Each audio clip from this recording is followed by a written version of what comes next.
guys, it's Sahur. Welcome back to my channel. So last time I posted, which I know it feels like 10 years ago, but it was only a couple of weeks ago, I told you that I would bring you a makeup tutorial because I have not posted one of those in a really long time. And I mean a really long time. I'm sorry, I just got so carried away by making lip swatch video after lip swatch video after lip swatch video after lip swatch video, you know how it is. So today I filmed this makeup look, but there is a little bit of a twist. I wanted to show you how you can recreate this look for a little less as well. So on each half of my face, I've used totally different products. This side is kind of the more high-end side. I used like the expensive stuff here. And this is where I've used the more affordable products. So if you can see kind of differences between two halves of my face, that's why. This isn't necessarily a dupes video. I don't think all these products are the same, but I used them today to get a similar look. This side of my face costs about $543 US, and this side costs $154 with 23 cents. As always, please don't forget to subscribe to my channel, give this video a thumbs up, and subscribe. I think I already said that, just subscribe, turn on post notifications, and follow me on my Instagram, which is, just follow me on my Instagram, please. Thank you very much. Alright, so the first step to doing your makeup is prepping your skin, and the routine in which you prep your skin is going to be different for every single person depending on their unique skin type. So my skin, for example, is dry, it's acne prone, I have a little bit of discoloration going on, and also some large pores. So to make my makeup application kind of smoother, nicer, you know, all the the good I'm gonna be prepping my skin. I am gonna be using a bunch of different products, but I do have kind of high-end equivalent and then more affordable equivalents for both of them, and then I'll kind of, you know, talk you through which one I like more and whether they're worth the price. So the first step is always to start with a clean face, which I am, and then you want to go in with moisturizer. So on the affordable side of the moisturizers, I have the Cetaphil Moisturizing Cream. This is face and body for dry, sensitive skin. This is a 16-ounce bottle. The smaller bottle is cheaper, but this exact bottle I found online for $10.93. You can get this at drugstores. It's an amazing moisturizer. Coming from someone with extremely dry skin, I use this all over my body. I could not recommend this enough. So on my left side, I'm using the Cetaphil, and I really love this moisturizer. It's intensive, but it's not thick, and your skin immediately feels hydrated. On the more expensive side, I have this Water Drench Cloud Cream Moisturizer from Peter Thomas Roth. This is $52. This is the second most expensive product in this entire list, and it's just a moisturizer. Okay, this cream is really good. Like, it has a really nice cooling sensation when you apply it on the skin, and a little bit really does go a long way. Like, I feel like I use a lot less of this than I do the Cetaphil cream. So I really like this moisturizer, but I don't know if I can justify the $52 price tag. I got it as a gift, so I've been using it because it is pretty good, but I feel like the Cetaphil one works just as well, if not better. It gives more intensive moisturization that lasts longer. Next up, I'm going to use color correcting primers. I really do love this one by Makeup Forever. This is the Basic Radiant Primer, step 1. It's just the purple one. It says mauve at the back. I really like this. It brightens up my skin tone, and I feel like it really helps me with my discoloration issues, so I don't have to use that much foundation. This is $37, which is kind of really expensive. It is really good, and Makeup Forever is an amazing brand. They make great products, and it helps hydrate the skin as well. So I really like this primer, but I also really like this one by NYX. This is the Color Correcting Liquid Primer. The color I'm using here is the color Peach. Now, I know the colors of these are different, but I kind of use them interchangeably because they both brighten up the dullness on my skin.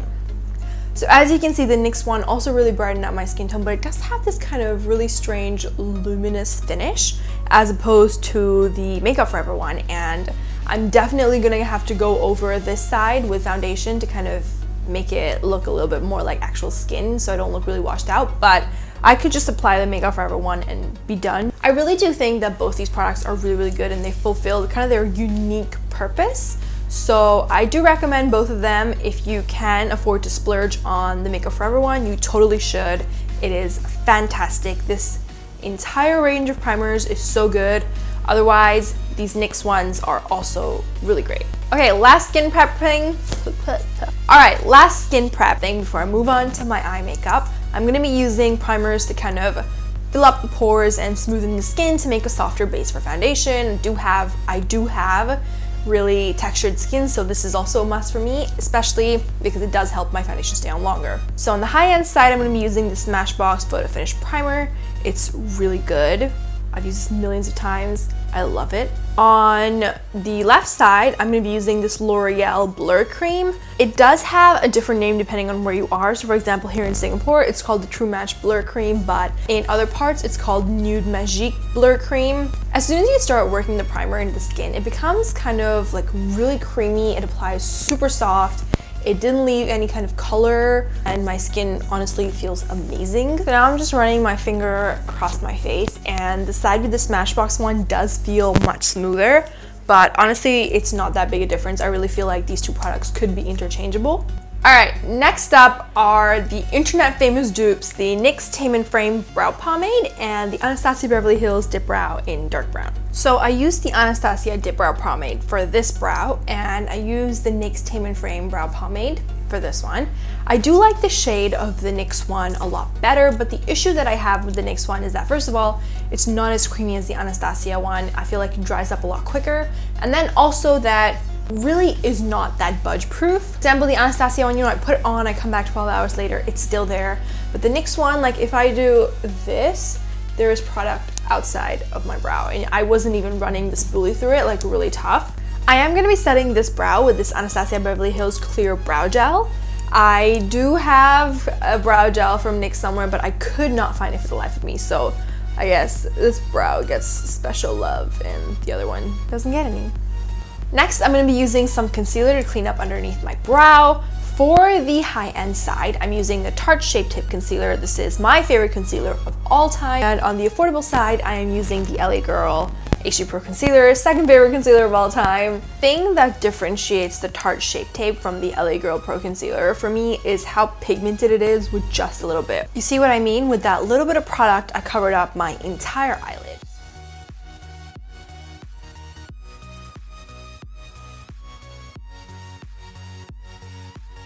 While I do like the formula of the Tarte concealer more than the LA Girl one, I do find myself recommending the LA Girl one more because it just, the difference isn't kind of worth the price. So if you're not a professional makeup artist or you're not somebody who really, really loves makeup and you want everything to be perfect, you probably won't even notice the difference. And a huge plus is that the LA Girl Pro Concealer range has a huge shade range. Okay, so I'm gonna set that concealer with powder immediately because of my eye shape concealer always creases. So on the more affordable side, I'm gonna be using this RCMA No Color Powder. I have the big container, but you can get the smaller one for about $10. And on the high-end side, I'm gonna be using this Kat Von D Lock-It Translucent Loose Setting Powder. Such a huge name.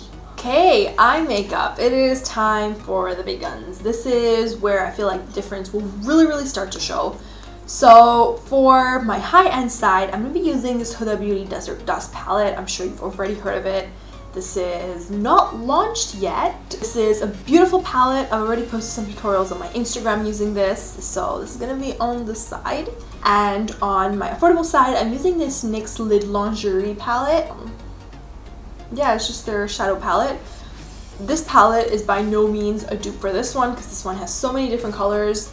But the colors that I'm going to be using for this look, I can kind of achieve them with this and one more thing. Now, because the NYX palette only has mattes and I use this kind of really pretty shimmery shade on my lid, I'm going to be using this eyeshadow from ColourPop.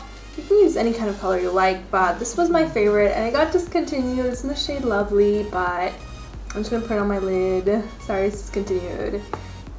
This Huda Beauty palette honestly is fantastic. I love the formulation of the colors. I know there have been some kind of weird and worrying reviews going around, but I really do like them. They're very pigmented. They blend really easily. Cannot go wrong with these.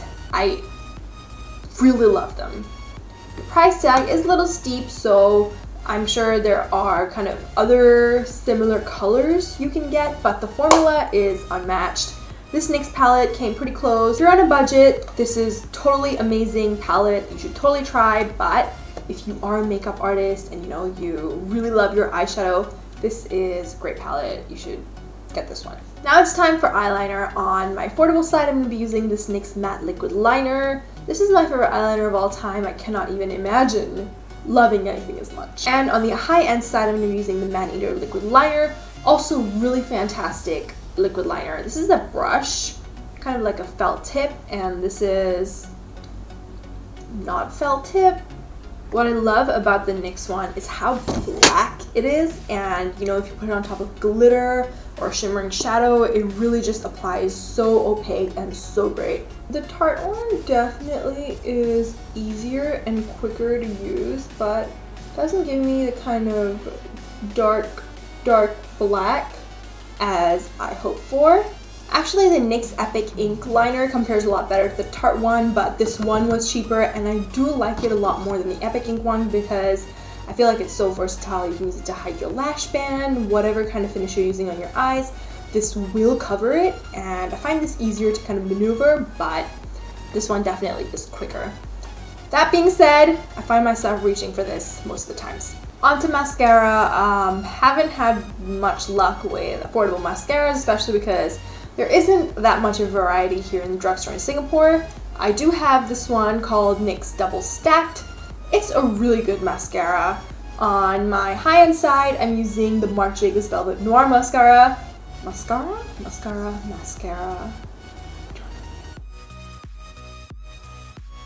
The Marc Jacobs mascara did help my little bottom lashes a little bit more, which is why I do like it more. Next, I'm going to be going in with lashes. On my high-end side, I'm using these Huda Beauty Farah lashes. They're my favorite lashes from Huda Beauty. And on the affordable side, I'm going to be using these Vegas Nay. Alright, so my lashes are on, and they're not exactly the same style. They're just two different kind of glamorous lashes that I like. And if I wasn't using the Huda Beauty ones and I was looking for kind of a cheaper alternative, I would use the Vegas Nay Allure one. Okay, so we're gonna move aside from the eyes for a little bit, and because we've already prepped our skin, it's time for foundation. On the kind of affordable side, drugstore, I don't really know what I'm calling it, but that side, this side, I'm using the L'Oreal Infallible Pro Matte Foundation. The reason the packaging is different from what you've probably seen is that this is what it's sold as in Asia. In Asia, it's sold as the Matte Magique 12-Hour Bright Matte Foundation, but in other countries, for example in the US, it's sold as this. So it's the same foundation, just different box. And on my high-end side, I'm going to be using this NARS Sheer Glow Foundation. I'm between the shades Syracuse and Tahoe, so I normally mix them, but yeah. A lot of people do ask me what my favorite foundation is, and it is this NARS Sheer Glow. It's my favorite foundation of all time, but I recommend this one to others more because this is friendly for whatever skin type you have. Oily, dry, combination, it's amazing. The only advantage I think this one has over this is that this is really blemish friendly. If you apply it on kind of troubled skin, it kind of smooths out the skin, doesn't really amplify the texture. This one doesn't do that much either, but this one is just beautiful on textured skin. I'm gonna do some concealing under my eyes and highlighting. We've already spoken about concealers and which one I like more. So yeah. So the LA Girl Pro concealers are a little bit more pink toned. So I prefer the Tarte Shape Tape because it's more yellow tone and it is more pigmented instantly, like it blends out. Most of the product is still there, but when I start blending out the LA Girl Pro concealer, it kind of fades away a little bit. But you cannot beat the price of the Pro Concealer, and the shade range is fantastic. So both concealers are a must for me. Which one you'll prefer just depends on what type of person you are and what kind of concealer you're looking for. Hopefully you can see the difference for yourself. The Tarte Shape Tape really brightens. Hopefully you can see the difference for yourself. The Tarte Shape Tape really brightens and conceals a lot better. It is my favorite, but the LA Girl Pro Concealer, considering it's only like 10% of the price, does a really amazing job. All right, time to set under my eyes with some more powder. I mentioned these earlier. This is the Kat Von D Translucent Loose Setting, Translucent Kat Von D Lock-It Translucent Loose Setting Powder and the RCMA No Color Powder. They're both really good. This one is just a lot cheaper. You get a lot more product for a certain price. This one is good because it does not give any kind of like white flashback. Neither does this one. This one doesn't have flashback, but I prefer this one because it leaves my skin feeling really smooth. It doesn't enhance skin texture. Not enhance. This doesn't emphasize skin texture, which I found that this RCMA No Color Powder really did, so yeah. I do enjoy cream contouring every now and then, but most of the times I love powder contour. So to contour on my affordable side, I'm using this L'Oreal Infallible Pro Contour in the shade Deep, and on my high-end side, I'm using this Urban Decay Naked Skin Shapeshifter in Medium Dark Shift. I do love the Urban Decay Naked Skin Shapeshifter palette a lot. I feel like you get so many amazing products for a really great price, but if you're not someone who's gonna use all the colors, you know, the creams and the powders, you're better off getting the L'Oreal one, because you get better bang for your buck and you don't end up buying products you're not gonna use. Okay, it's time for blush. On the high-end side, I'm gonna be using this Benefit California blush, and on my affordable side, I'm using this NYX Sweet Cheeks blush palette. This palette is my favorite palette because this color right here, this really peachy orange color, it's absolutely stunning. I use a little bit of California on my other cheek. Also a really pretty peachy color. The NYX one is just a little bit more orange and a little bit darker, but love both these colors a lot. Oh my god, it has such a beautiful scent. Next is highlighter. On the affordable side, I'm using this Kiko Water Eyeshadow in 208, and on the high-end side, I'm using the Makeup Forever Pro Light Fusion in 02. This is my favorite highlighter ever. This product is actually the most expensive thing on the affordable list, but I think if you buy this to use as an eyeshadow, it's pretty expensive for $14, but if you're using this as a highlighter, that's cheap, very cheap. So the Makeup Forever one does have more sparkle, but I'm gonna put them both on my cheek, and this is where I feel like the difference becomes really prominent. The Makeup Forever one has beautiful sheen, but it does not emphasize skin texture, which is really important to me because I have really textured skin. The Kiko one also looks stunning, but you do have to take a little bit more time to blend it into your skin. On the affordable side, I'm using this Maybelline Color Jolt Intense Lip Paint in You Read Me. I love this formulation by Maybelline, especially the matte ones. On the high-end side, I'm using this Kylie Cosmetics Mary Jo K Lip Kit. This is my favorite formulation of liquid lipsticks. I think they're pretty similar reds. I was really hoping the difference would not be that obvious, which it isn't, so I really do like the formula of the Maybelline Color Jolt lip paints, and you really can't beat the price, but despite it saying matte, it does not dry down completely matte. Like, I put it on way before the Kylie Jenner one, and the Kylie Jenner one is set completely. That's all I have for you guys today. Thank you so much for watching. I really hope you enjoyed this video, and if you did, please give it a huge thumbs up.